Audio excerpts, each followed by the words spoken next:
Death came dressed in silk, a Miss Marple mystery in 8 chilling chapters. A single parcel from Paris arrives at Dame Mead house, dove-gray silk that shimmers like moonlight. Mrs. Bantry drapes at once, and is strangled in a pub cloakroom. A mother-of-pearl button, a forged French letter, a niece with scarlet nails. Miss Marple spots the left-handed crease no one else sees. 1 scarf, 2 murders. 1 flight to the midnight boat. In 8 chapters, Silk remembers every touch and every killer. The knot is tied. Will justice unravel it? Chapter 1. The Parcel from Paris. Miss Jane Marple had been staying at Dame Mead house for exactly 11 days. A visit prompted by Mrs. Bantry's sprained ankle and the consequent need for someone to pour tea and listen to the Colonel's recollections of tiger shooting. In '09, the house stood on the slope above the little town of Limbrook, its red brick mellowed by creeper, its windows commanding a view of the river where swans moved with ecclesiastical dignity. On this particular October morning, the air carried the faint, sweet smell of wood smoke from the kitchen chimney, and the postman's bicycle bell tinkled twice as he leaned it against the gatepost. Mrs. Bantry, propped among cushions in the drawing-room, watched the man approach with the eagerness of the invalid. Something brown paperish? Jane see the string? That will be from Etienne. Miss Marple laid aside her knitting pale blue wool for a bed jacket destined for the hospital, and rose to take the parcel. The address was written in violet ink, the script foreign yet precise. Mrs. Bantry, Dame Mead house, Limbrook, England. A Paris postmark, though the fronting was smudged. Etienne always remembers my birthday, Mrs. Bantry said, fingers busy with the knots. He promised something special for the church bazaar. Open it, Jane, my ankle throbs when I leaned forward. The paper fell away to reveal a length of silk, dove-gray shot with silver, cool and heavy as water. Mrs. Bantry lifted it reverently. Lion's silk feel the weight. He must have paid a fortune. Miss Marple touched the fabric with the tip of 1 finger. It slid across her skin like a secret. Exquisite, she said, though silk is treacherous. It remembers every touch, every fold. Mrs. Bantry laughed. You make it sound alive. I shall wear it tonight to the bridge party at the Crown and Feathers. It will make me feel quite Parisian. The Colonel looked up from his Times. Dolly, you'll catch your death. There's a wind off the river. Nonsense, Arthur. Silk is warm. She draped it about her throat, knotting it loosely so that the ends fell across the black velvet of her evening cloak. In the mirror above the mantelpiece, she studied the effect, head tilted. It makes me look 10 years younger. Miss Marple resumed her knitting, but her eyes followed the play of light on the silk. She noticed the faint crease where it had been folded in the parcel, the single darker thread caught in the weave, perhaps a flaw, perhaps something else. At 7:30, the car came round. Mrs. Bantry kissed the Colonel's cheek, gathered up the silk ends, and was gone. Miss Marple heard the crunch of gravel, the slam of the door, the engine fading toward the town. She knitted on, counting stitches. At 11 o'clock, the telephone rang in the hall. The Colonel's voice, suddenly sharp, answered it. Miss Marple laid down her needles. Mrs. Bantry would not wear the silk again. Chapter 2. The Inquest. The inquest was held in the assembly room of the Crown and Feathers, a long, low chamber smelling of beeswax and yesterday's ale. A dozen wooden chairs had been set in rows for the jury, mostly local tradesmen in their Sunday suits, faces scrubbed and solemn. At the far end, beneath a portrait of Queen Victoria in her widow's weeds, sat the coroner, Mr. Folliot, a thin, precise man with pince-nez and the air of one who has never quite forgiven the world for existing. On a deal table before him lay the silk scarf, folded with official neatness, its silver threads catching the gaslight like frost on a spider's web. Miss Marple arrived early, choosing a seat near the back where she could observe without being observed. She wore her usual dove-gray wool and carried a small leather-bound notebook in which she intended to record. Nothing more incriminating than the price of eggs. Colonel Bantry sat in the front row, shoulders bowed, staring at the floor as though it might open and swallow him. Beside him was young Mr. Spenlow, Mrs. Bantry's bridge partner, a slim, dark youth with a nervous trick of smoothing his already smooth hair. His cufflinks were onyx, Miss Marple noted. Expensive for a junior partner in a firm of solicitors. The room filled slowly. Miss Hartnell bustled in, cheeks red from the wind, and took a seat with a rustle of starched petticoats. Dr. Haydock followed, medical bag in hand, nodding to acquaintances. The landlord of the Crown and Feathers, Mr. Pauck, hovered near the door, twisting his apron. When the clock above the bar struck 10, Mr. Folliot cleared his throat, and the proceedings began. Dr. Haydock's evidence was delivered in the brisk, unemotional tones of a man who has seen too many corpses to be sentimental about them. The deceased, Mrs. Dorothy Bantry, aged 58, was found at approximately 11:15 p.m. in the ladies' cloakroom of this establishment. Death was due to asphyxia caused by constriction of the windpipe. The ligature, he indicated the scarf, was drawn tightly from behind with considerable force. There are bruises on the neck consistent with pressure from human fingers. In my opinion, the act was deliberate. No question of accident. A murmur rippled through the jury. Mr. Folliot adjusted his pince-nez. "You are certain, Doctor, that the scarf could not have become entangled in some way? A brooch, perhaps, or the victim's own movements?" "Quite certain. The knot was tied with intent. The silk was twisted twice and pulled backward. A brooch would leave different marks." Colonel Bantry made a small, choked sound. Mr. Spenlow put a hand on his arm. The coroner turned to the scarf. "Let the jury examine the exhibit." It was passed along the rows. Miss Marple watched faces, curiosity, distaste, a flicker of something unreadable in Mr. Spenlow's eyes as he handled the fabric. When it reached her, she noted the faint crease where thumbs had pressed, 2 distinct indentations, deeper on the left. A single thread of crimson was caught in the weave near the knot, no larger than a pinhead. Lipstick, perhaps, or blood. She returned the scarf without comment. Mr. Spenlow was called next. He stood with the ease of a man accustomed to public speaking, though his fingers worried at his tie. Mrs. Bantry and I were partners at bridge. We had just finished a rubber Mrs. Bantry was dummy. She complained that the room was stuffy and went to the cloakroom to freshen up. That was about 10:20. I remained at the table, discussing the bidding with Mr. Carver.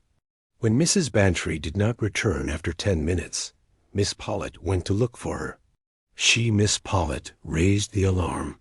His voice was steady, but Miss Marple noticed the pulse beating in his throat. During the evening, did Mrs. Bantry mention feeling unwell? Only that the scarf felt tight. She laughed about it, said silk was meant to be worn loose. She adjusted the knot herself before leaving the table. "And you saw nothing suspicious? No one followed her?" "No one. The cloakroom is at the end of a short passage. The only other exit is a window opening onto the yard, but it was raining hard, and the latch is stiff." Miss Pollitt, the dressmaker, corroborated this. She had found Mrs. Bantry slumped against the washstand, the scarf drawn so tightly that the flesh bulged above and below it. "I tried to loosen it," she said, voice trembling, "but the knot was under her chin, and my fingers were clumsy with shock." The jury retired for 15 minutes. Miss Marple used the interval to visit the cloakroom. It was a narrow space, whitewashed, with a single mirror, a row of pegs, and a porcelain basin. The window was indeed small, its sill damp from the night's rain. On the floor beneath it lay a mother-of-pearl button, the kind used on ladies' gloves. Miss Marple picked it up with her handkerchief and slipped it into her pocket. The verdict was murder by person or persons unknown. Colonel Bantry was helped from the room, his face the color of putty.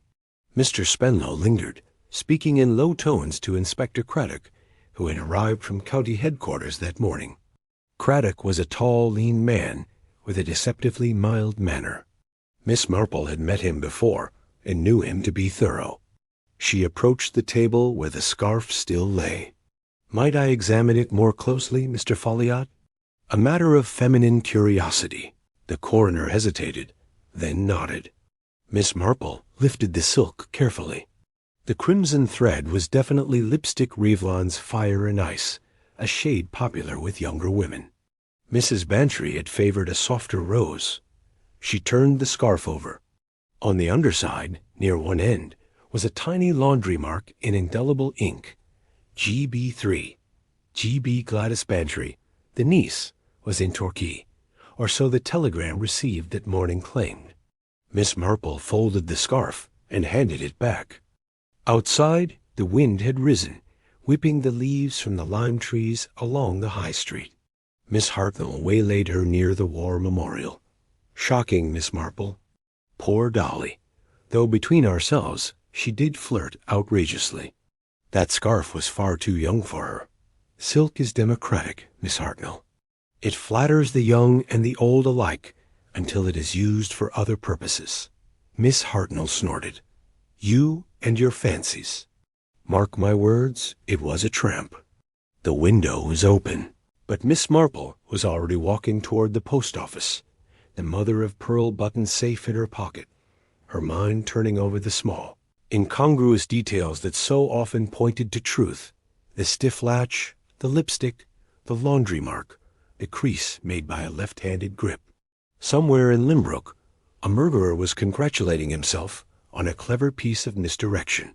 Miss Marple's lips curved in the faintest of smiles. Murderers, she reflected, were rarely as clever as they believed. Chapter 3. The button Miss Marple took tea that afternoon in the lounge of the Crown and Feathers. A corner table with a light from the bow window fell across her open notebook. She had asked for Earl Grey and a plate of Marie biscuits, though she ate only one, crumbling it thoughtfully between finger and thumb. The button lay on the tablecloth, mother of pearl gleaming like a tiny moon.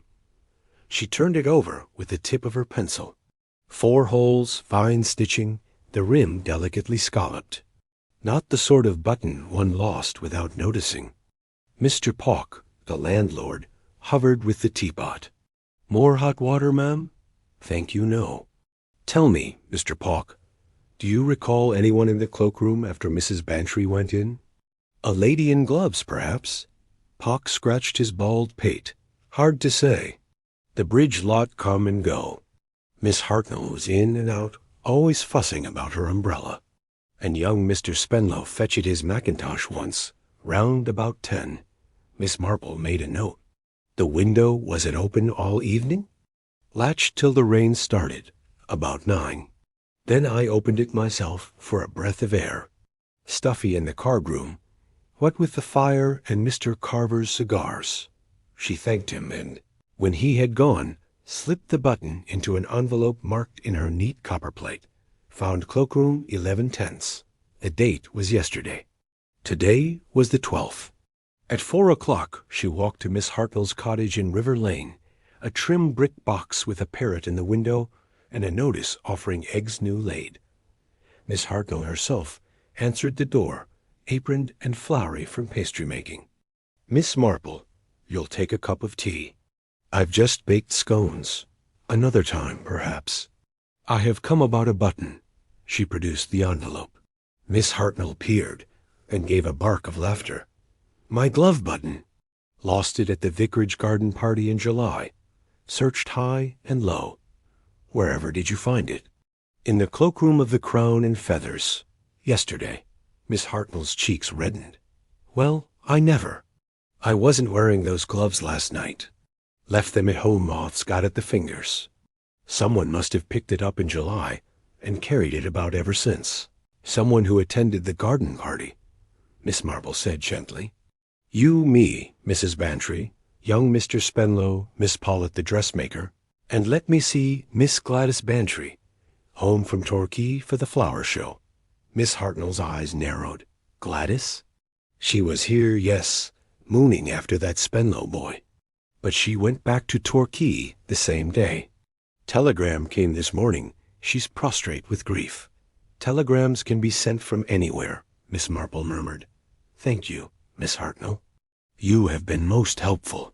She walked on to the post office, where Miss Weatherby presided behind a grill like a benevolent spider. The postmistress remembered the French parcel clearly. Handed in at the West End branch, London, on the 9th. Paid extra for quick delivery.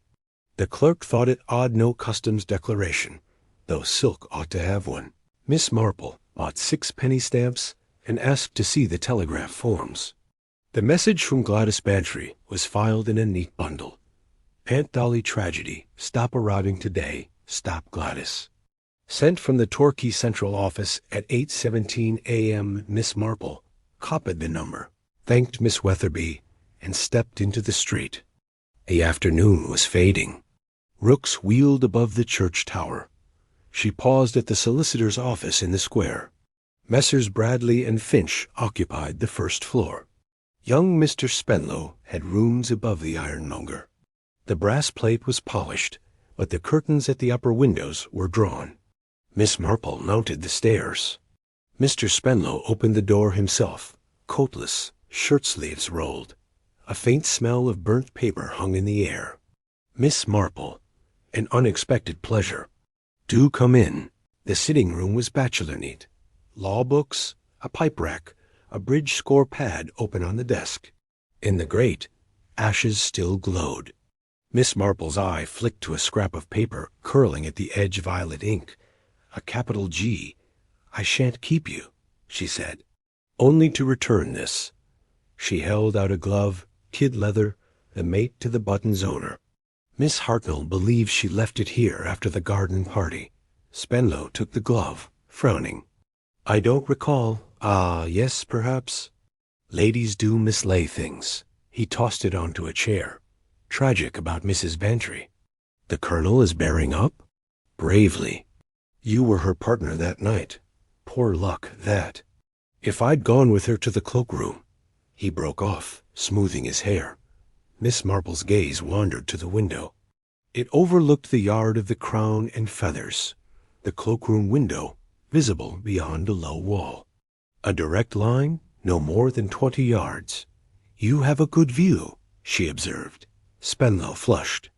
Pure chance. I took these rooms for the light. She left him standing among his law books and descended to the street. The ironmonger was closing. She bought a reel of black cotton and asked idly whether Mr. Spenlow had been in London lately. Wednesday last, the man said, wrapping her purchase. Caught the 2.15.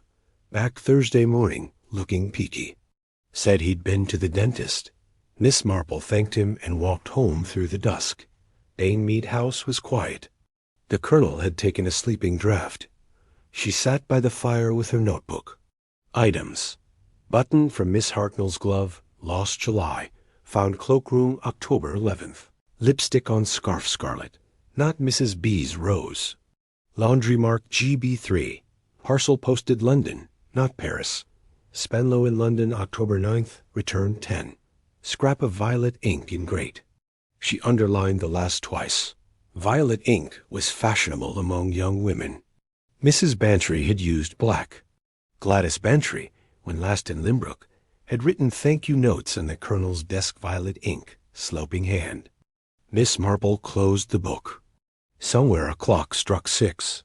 She thought of the cloakroom window, the stiff latch, the 20 yards of yard visible from Mr. Spenlow's room. A button carried 4 months. A parcel posted in London. A niece who might not be in Torquay at all. She rose and drew the curtains against the night. Tomorrow Gladys would arrive, or so the telegram promised. Miss Marple intended to be at the station. Murder, she reflected, was like knitting. One dropped stitch, and the whole pattern unraveled. The button was her first dropped stitch. There would be others. Chapter 4. The niece returns. The 3.17 from Paddington was late, as country trains so often are when the leaves begin to fall. Miss Marple stood on the platform at Limbrook Station with a small basket over her arm ostensibly to collect a parcel of wool from the left luggage office. In reality, to watch the arrival of Miss Gladys Bantry. The wind had teeth. She drew her old tweed coat closer and observed the handful of passengers waiting under the glass canopy. Mrs. Price Ridley with her pug, the station master polishing his whistle, young Tommy Bond from the garage in his Sunday suit. The train sighed in at 23 minutes past the hour. Doors opened, travelers spilled out. Miss Marple's eyes moved methodically over fur collars and felt hats until they rested on a tall girl in navy reefer coat and white piqué collar. Gladys Bantry had grown since July. The coat was fashionable, but the hem betrayed a recent letting down. She carried a pigskin suitcase and a bunch of Michaelmas daisies wrapped in newspaper. Colonel Bantry was there to meet her, his face gaunt beneath the black Homburg. Gladys dropped the suitcase and ran into his arms. "Uncle Arthur O, Uncle." Her voice carried the fashionable crack of grief. The colonel patted her shoulder with the helplessness of a man unused to feminine tears. Miss Marple waited until the first paroxysm was over, then approached. "My dear Gladys, what a terrible homecoming. You will come back to Danemead with us." The colonel insists. Gladys turned a flushed, wet face. "Miss Marple, how kind." "I still can't believe it." Aunt Dolly was so alive. She dabbed at her eyes with a handkerchief that smelled faintly of lily. In the station taxi she sat between them, clutching the daisies. "I bought these in Torquay this morning." Aunt Dolly loved Michaelmas daisies. "I thought well, for the grave." Her voice trembled becomingly. Miss Marple noted the small, capable hands, the nails lacquered scarlet Revlons, fire and ice. The same shade, she thought, as the thread in the silk. At Danemead House, the maids had drawn the blinds. The drawing-room fire burned low. Gladys laid the daisies on the piano and asked at once to see the scarf. Aunt Dolly wrote that Cousin Etienne had sent her something wonderful. I can identify the weave. She showed me a sample last summer. The colonel hesitated, but Miss Marple fetched the scarf from the drawer where Inspector Craddock had left it. Gladys unfolded it with reverence. "Yes, lion's silk, the silver shot through dove gray. See the selvage? Etienne's firm uses that exact width." She held it to the light, then suddenly pressed it to her face. "It still smells of her Ma Griff." Miss Marple observed that the girl's tears had ceased the instant the silk touched her cheek. She also observed the tiny start Gladys gave when her thumb encountered the crease at the back. Inspector Craddock arrived at 6, apologetic for intruding on grief. He was shown into the library, where the colonel poured whiskey with a shaking hand. Gladys begged to be allowed to help. "If there is anything I can tell you," Craddock's mild eyes rested on her. "The letter from Paris, Miss Bantry. Your aunt mentioned it to several people. Might we see it?" Gladys produced it from her handbag cream paper, violet ink, the address of a small hotel in the Rue Saint-Honor. "Etienne de la Croix," she said. "Second cousin on Aunt Dolly's mother's side. He exports silk." Craddock read aloud. "Something special for my English rose wear it, and think of Paris in the spring." The script was educated, the T's crossed with a flourish. Miss Marple asked permission to examine the envelope. The postmark was Paris, the 8th of October, but the stamp had been affixed crookedly, the gum visible on the overlap. She held it to the lamp. Faint indentations showed where a typewriter key had struck too hard, a capital E slightly out of alignment. That evening, after Gladys had been put to bed with a hot water bottle and aspirin, Miss Marple sat in the morning room with the letter. She compared the slant of the T with the grocery bill on the mantelpiece Mrs. Bantry's account at Mr. Footett's stores, typed on the same Remington machine that stood in the colonel's study. The E was identical, the flaw unmistakable. She telephoned Miss Paulet, the dressmaker, who had once worked in Lyons. "The selvage, my dear, would you look at the scarf tomorrow?" A small point of authenticity. Miss Paulet arrived at 10 the next morning, tape measure round her neck, eyes bright with professional curiosity. She spread the silk on the dining table. Beautiful quality, but She frowned. This selvage is last season's. The silver thread is coarser. This year they use a finer lurex. And here, she pointed to a darker band running diagonally, damp storage. Silk kept in a cellar, perhaps. Lions would never send out damaged goods. Gladys, entering with a breakfast tray, overheard. But Etienne said it was a special remnant. Miss Pollitt shook her head. No, miss, this came from a job lot. I bought similar myself in the Caledonian market last June. Gladys set down the tray with a rattle. Then it must be a mistake. Aunt Dolly was so proud of it. Miss Marple folded the scarf. Pride, my dear, can be a dangerous luxury.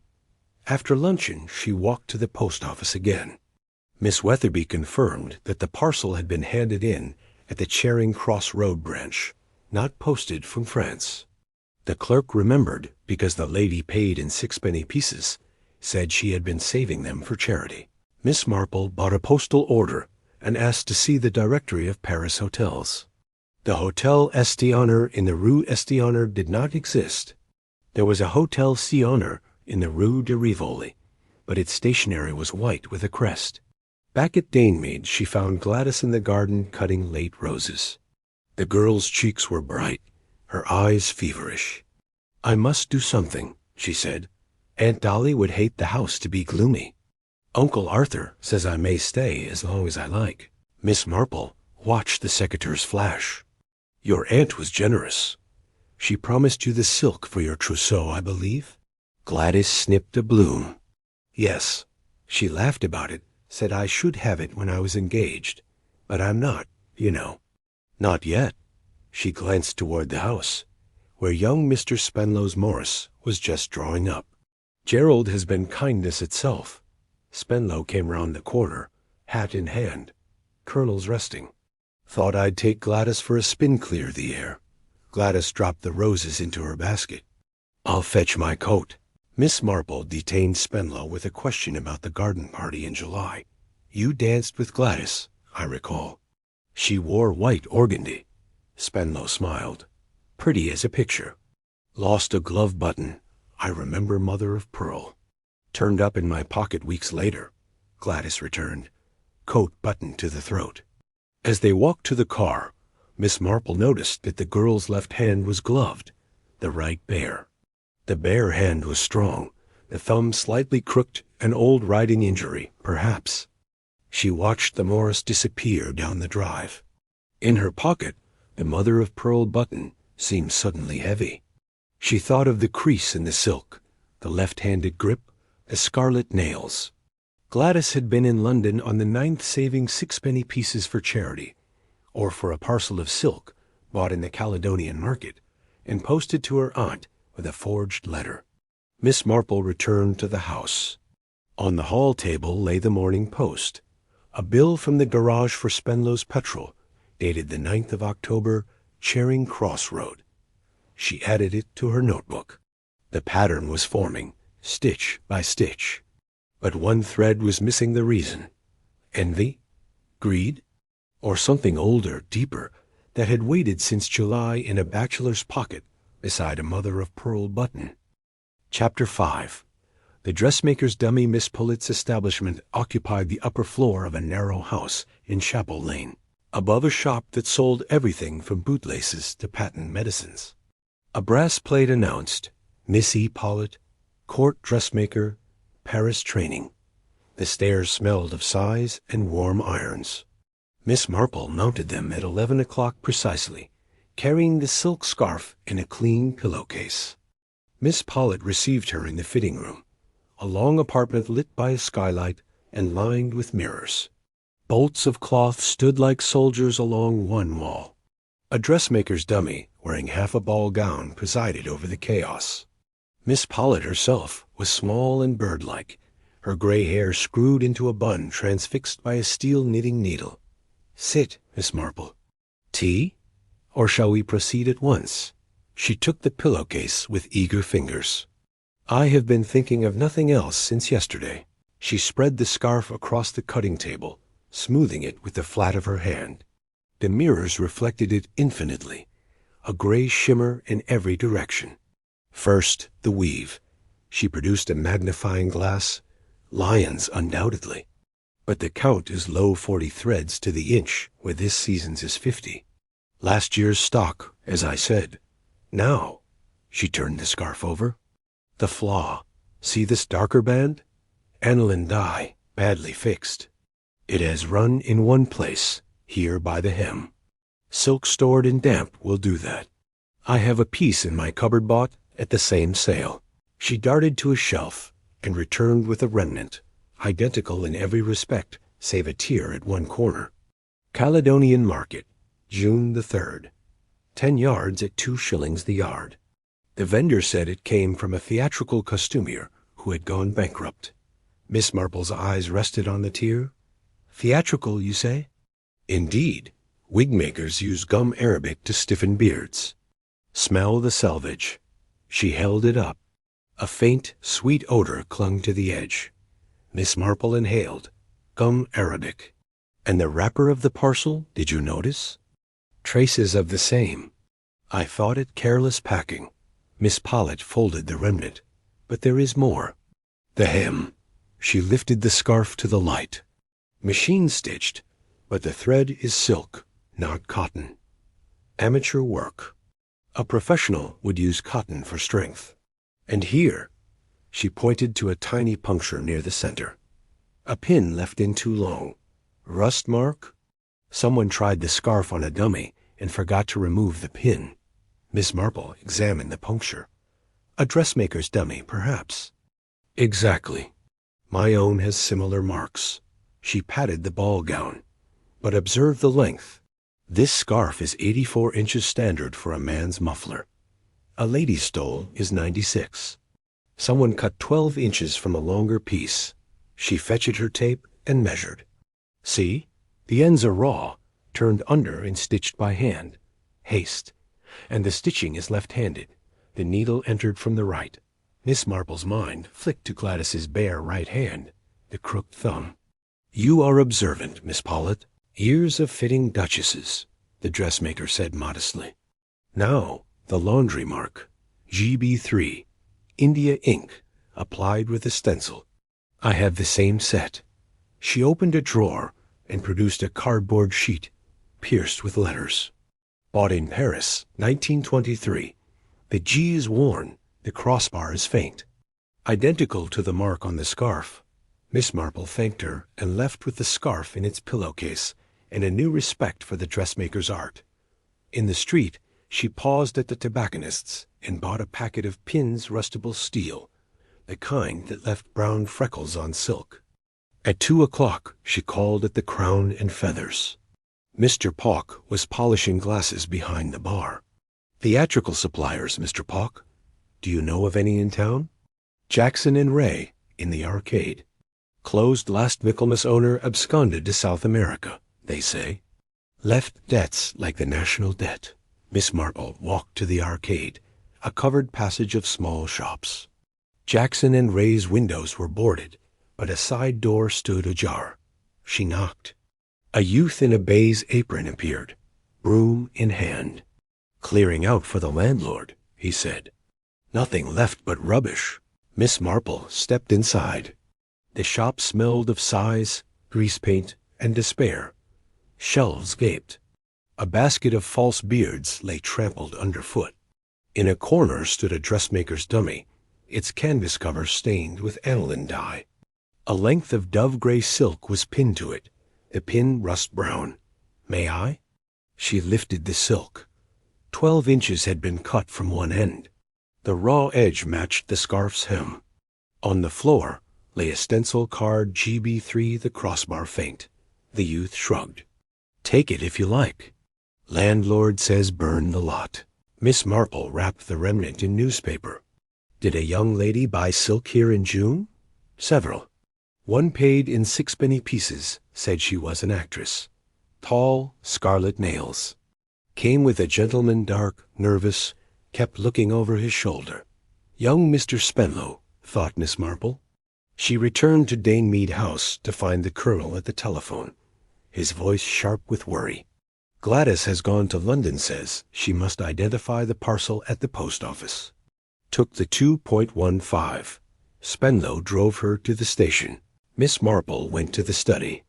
The Remington typewriter stood on its stand, dust cover askew.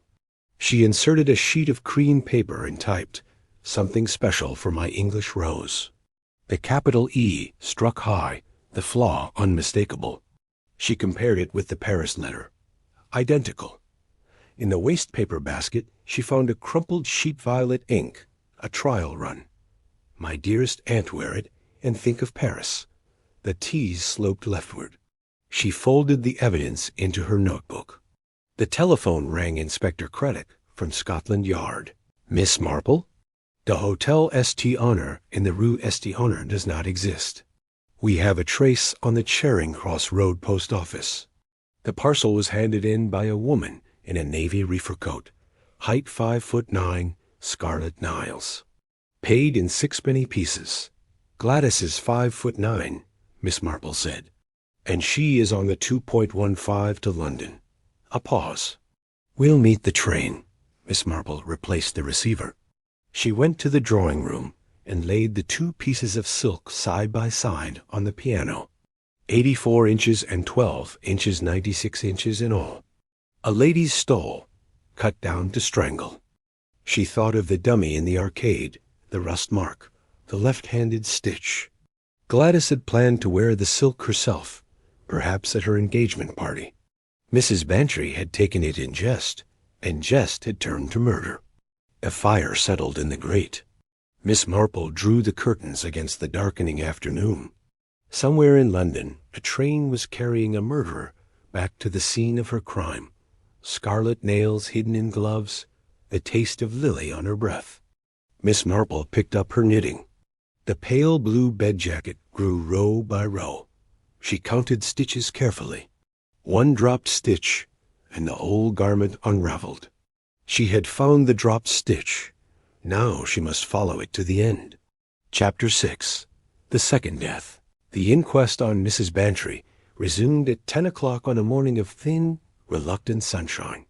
The assembly room of the Crown and Feathers had been rearranged, the jury in their same wooden chairs, the coroner's table now burdened with additional exhibits, photographs of the cloakroom, a plan of the inn, the silk scarf in a fresh evidence bag. Inspector Craddock sat at the coroner's elbow, notebook open, his mild eyes missing nothing.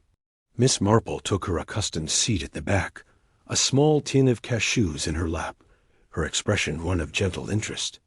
Gladys Bantry gave evidence first. She had returned from London the previous evening, composed in pale and black crepe, a jet brooch at her throat. Her voice was low but clear, the vowels carefully rounded by elocution lessons. "I was in Torquay when the news came. My aunt had written that Cousin Etienne was sending her a length of silk for the church bazaar. I identified the letter and the scarf at once. The weave is unmistakable." Mr. Folliot peered over his pince-nez. "You recognize the laundry mark?" "GB3, my own initials. Aunt Dolly borrowed my scarf last summer when we motored to the sea. She must have marked it in jest." A clever answer, thought Miss Marple. The jury leaned forward, impressed by the niece's candor. Colonel Bantry stared at the floor. Young Mr. Spenlow followed. He repeated his earlier evidence with fluency, adding that he had driven Miss Bantry to London to assist the police. "A matter of the parcel wrapper," he said. "The post office required identification." Craddock asked whether Mr. Spenlow had ever visited Jackson and Ray, theatrical suppliers. Spenlow hesitated a fraction too long. "I may have bought grease paint for the amateur theatricals last Christmas." "I do not recall." The jury returned the expected verdict: murder by person or persons unknown. The room emptied slowly. Gladys accepted condolences with graceful inclination of the head. Miss Marple watched her leave on Mr. Spenlow's arm, the black coat swinging like a mourning banner. At 4 o'clock, the sky darkened suddenly, as though someone had drawn a curtain across the sun. Miss Marple was in the kitchen garden at Mead House, gathering the last of the mint for jelly when the telephone rang inside. The maid came running. "Miss Hartnell, miss. Found in her henhouse. The colonel's gone with the doctor." Miss Marple wiped her hands on her apron and followed. The police car was already in River Lane, its blue lamp revolving. A small knot of villagers stood at the gate, silent. Miss Hartnell lay on her back among the straw, her print dress rucked up to reveal woolen stockings and sensible boots. The silk scarf was knotted twice about her neck, the ends tucked neatly inside her cardigan like a clerical collar. Her face was purple, the eyes protruding. A single hen feather clung to her lip. On the floor beside her right hand lay a mother-of-pearl button, identical to the one from the cloakroom. Dr. Haydock knelt, stethoscope dangling. Same method. Strangulation from behind, considerable force. Death within the hour. Craddock arrived, raincoat flapping. He examined the button, then the scarf. The same weapon. And this time a button from her own cardigan. See the navy thread? Miss Marple stooped. The cardigan was hand-knitted, the buttons sewn with coarse navy wool. One was missing from the cuff. She looked about the henhouse. Clean straw, a nest of warm eggs, the feed tin overturned. The window was closed, the door latched from inside. No sign of a struggle beyond the scattered grain. She came to collect eggs, Craddock said. Killer followed her in, shut the door, used the scarf. Quick and quiet. Miss Marple's eye traveled to the corner. A scrap of paper lay half buried in the straw bus ticket, Limbrook to London, dated yesterday. She picked it up with her handkerchief. Gladys had returned by the 5.40, according to Spenlow. This ticket was for the 2.15 outward journey, Gladys's journey to identify the parcel. Or someone else's. The body was removed at dusk. Miss Marple walked back to Dane Mead House through the rain. The colonel sat in the library, a tumbler untouched beside him. First Dolly, now Hartnell. What is the world coming to? Miss Marple poured him a fresh whiskey and water. Miss Hartnell was a witness, Colonel. She recognized her glove button in the cloakroom. She may have remembered more something said in a taxi, perhaps, or at the garden party. The colonel shook his head. Gladys is prostrate. Spenlow took her to the vicarage. The vicar's wife will look after her. Miss Marple went upstairs. Gladys's room was at the end of the corridor, the door ajar. She knocked softly. No answer.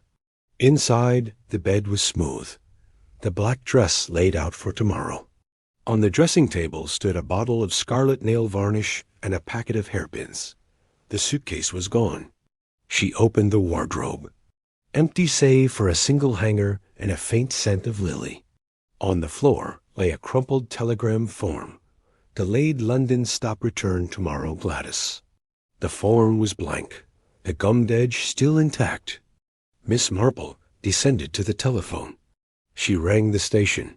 The 6.10 to London had left on time. A tall young lady in black had bought a first-class ticket to Southampton docks. Craddock arrived within the hour, grim-faced. Southampton boat train to Cherbourg.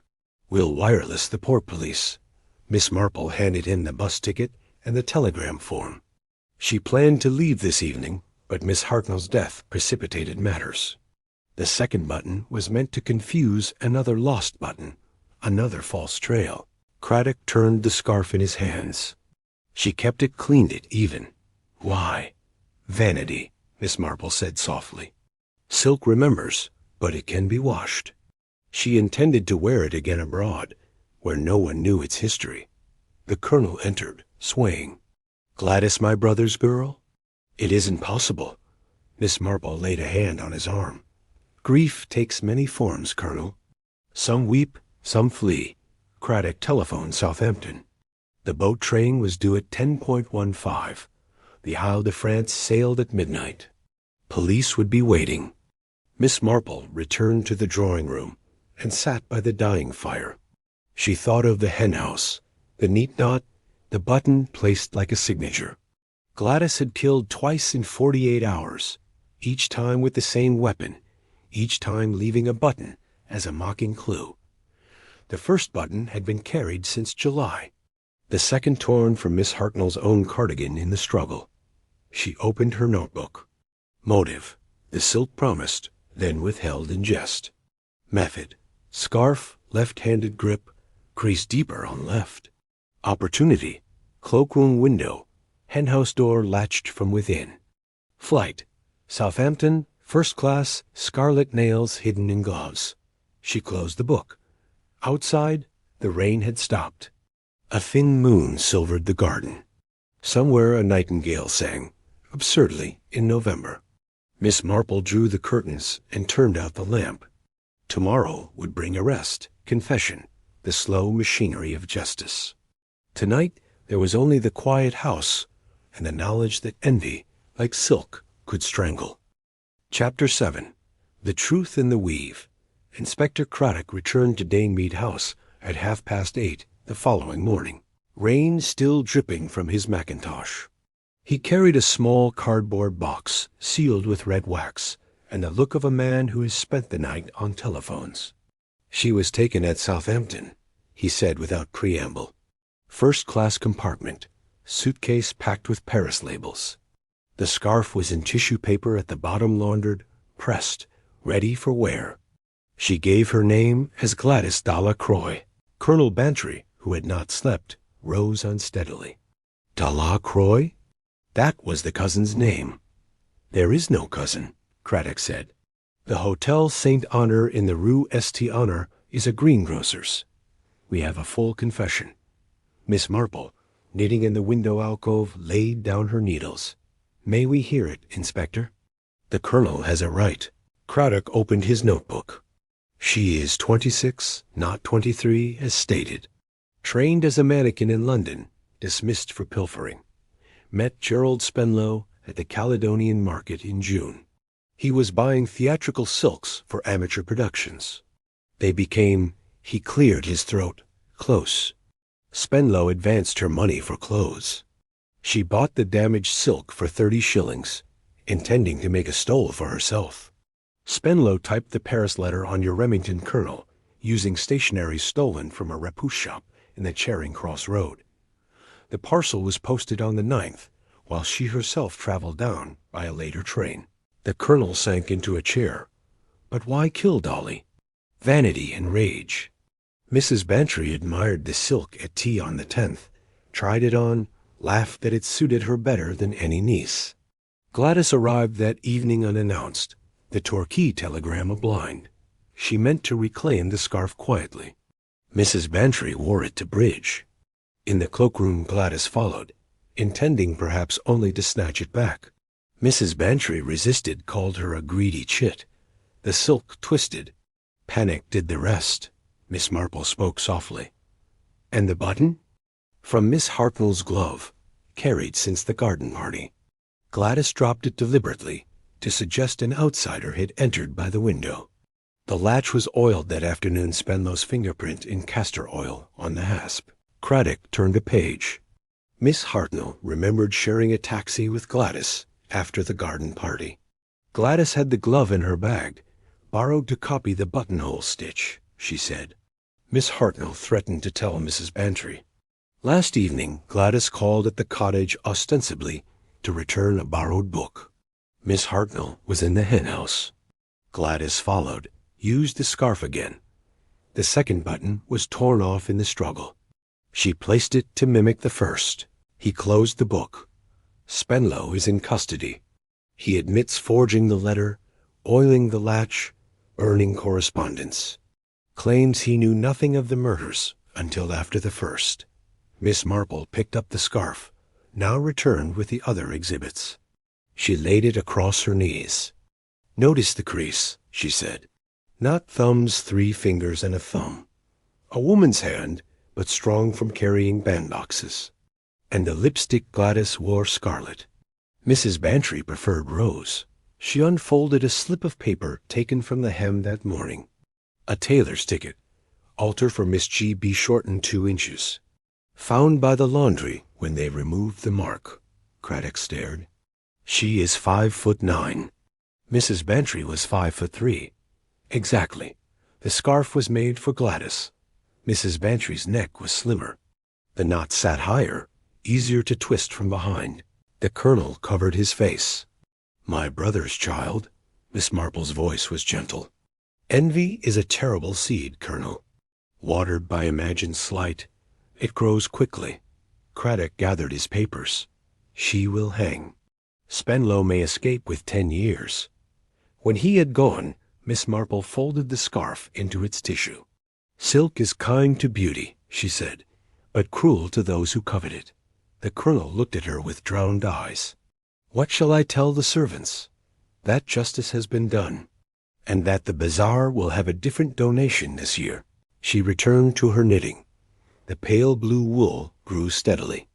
Another row, another stitch in the pattern of order restored. Chapter 8.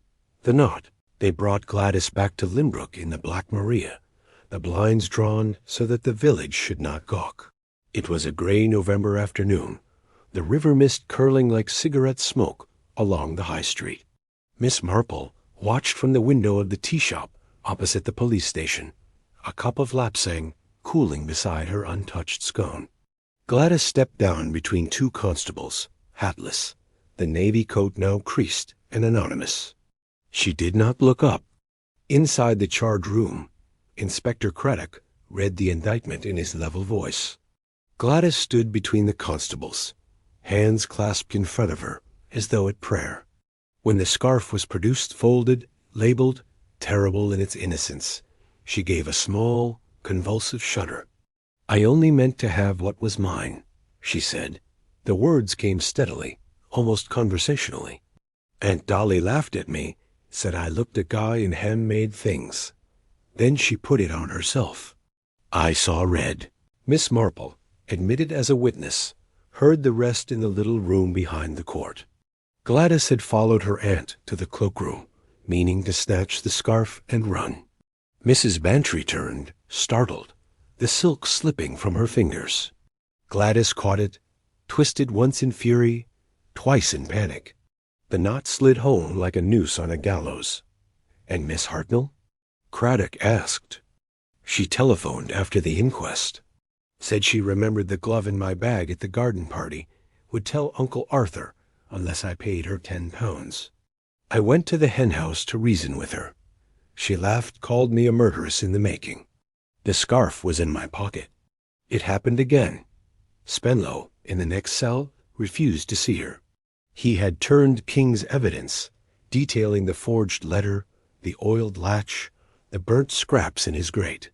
I loved her, he told Craddock bitterly, but I never meant murder.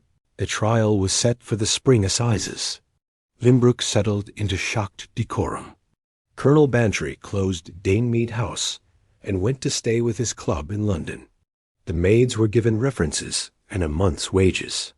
Miss Marple packed her small suitcase and took the bus to the station. On the platform she met Miss Pullet, returning a pattern to a friend in Much Benham. The dressmaker carried a brown paper parcel. "The remnant," she explained. "I thought the WVS might use it for tray cloths. Silk washes well if you know how." Miss Marple smiled. "Silk remembers, but it can be persuaded to forget. The train came in." Miss Marple found a corner seat and opened her library book, The Moonstone, appropriately. At the first stop a porter passed with a telegram for the guard. Gladys Bantry confessed fully stopped scarf, destroyed stop Craddock. She read it over his shoulder and closed her eyes. At home in her own village, she refused to think of it as St. Mary Mead when Limbrook had served so well. She unpacked, watered the aspidistra, and wrote letters. To the Colonel, grief passes. Memory remains. Come for Christmas. To Inspector Craddock, a dropped stitch is mended. Thank you for your courtesy. On the mantelpiece she placed the mother-of-pearl button, now threaded on a black ribbon. A reminder, not a trophy. She wound the pale blue wool into a ball. The bed jacket was finished, ready for the hospital. Another pattern complete. Outside, the church clock struck 6. Miss Marple drew the curtains, lit the lamp, and sat down to her supper-poached egg on toast, a glass of milk. The world was in order again. 2 deaths avenged, a murderer brought to account, a length of silk reduced to ash in the police furnace. She thought of Gladys in her cell, of the scarf burning, of the knot that could never now be untied. Human motives, she reflected, were stronger than silk, more enduring than murder. But justice, properly applied, was the strongest thread of all. She finished her egg, rinsed the plate, and took up her knitting once more. Somewhere a dog barked. The wind stirred the ivy against the window. Another evening, another case concluded. Miss Marple's needles clicked softly in the quiet room, counting the small, perfect stitches that held the world together.